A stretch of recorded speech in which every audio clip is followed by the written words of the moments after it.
handling Roundup cases.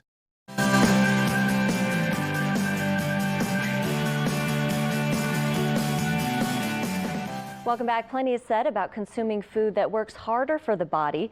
Tossing junk food and incorporating superfoods seems to be the conventional way to make the change. But your favorite foods can be strengthened simply by adding bone broth into your diet. Joining us now with more is clinical nurse Sharon Brown with Bonafide Provisions. Sharon, thanks for joining us on Great Day. Thanks for having me. So starting out, what is bone broth? Bone broth is when you take the bones of an animal and you cook them for long periods of time, usually 18 to 24 hours, and you add a chelating agent, something like an apple cider vinegar. And what the apple cider vinegar does is it pulls all the minerals, the nutrients, the collagen, and the amino acids from the bones and dumps them into the broth. And then this broth becomes this amazing liquid gold that we refer to as bone broth. So why is bone broth important for a diet? Well, bone broth is the most bioavailable source of collagen. And we all know that collagen is all the rage right now. People are using collagen for joint health, skin health, their hair, their nails. And that's just one of the benefits of bone broth. The other are amino acids. So amino acids are really important for gut health. And as we all know, about 85% of our immune system resides in our gut. And so as we go into things like flu season and the seasons where most Americans get sick, bone broth can actually help support your immune system through the gut and the amino acids. How long have you been recommending bone broth to your patients? Well, I started using bone broth 13 years ago to heal my son of chronic sinus infections, ear infections, and respiratory infections.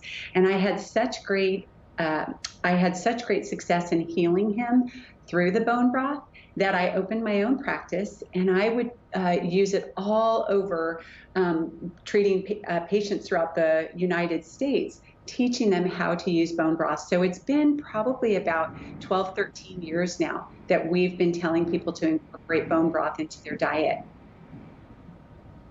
So how can it be incorporated into everyday meals? Can you give us a few examples? Sure, it's very easy. So the most traditional way is just to drink it by the cup.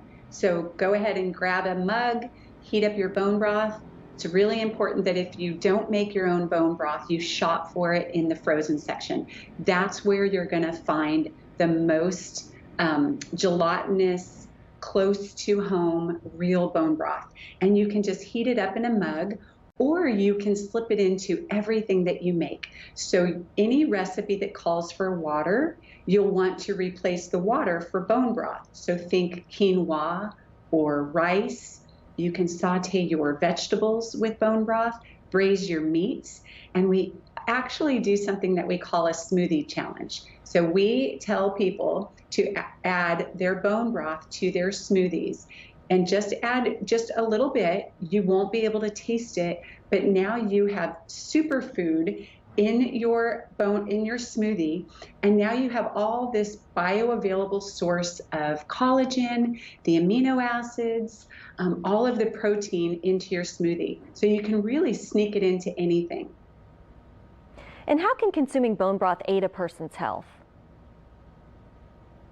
Well, I think, the gut health is so important. And I think that what we're starting to learn over the last 10 years with research is that when you fix your gut, you really can heal the rest of the body. And as I said, 85% of your immune system resides in your gut. So when you're dealing with any type of issue that you are struggling with, whether it be an autoimmune disease or any type of digestive issue, the bone broth has been shown to be able to help with these types of conditions because it supports the mucosal lining of the gut.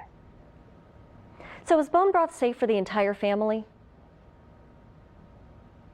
Well, we always tell everybody to check with your doctor. You know, before you attempt any type of new food program, check with your doctor. However, for myself, I can speak for myself and many of the patients that I worked with, we would incorporate bone broth into baby's first foods all the way from 6 months and on. So adding a little bone broth to avocado, when you're feeding your baby things like fruits and vegetables.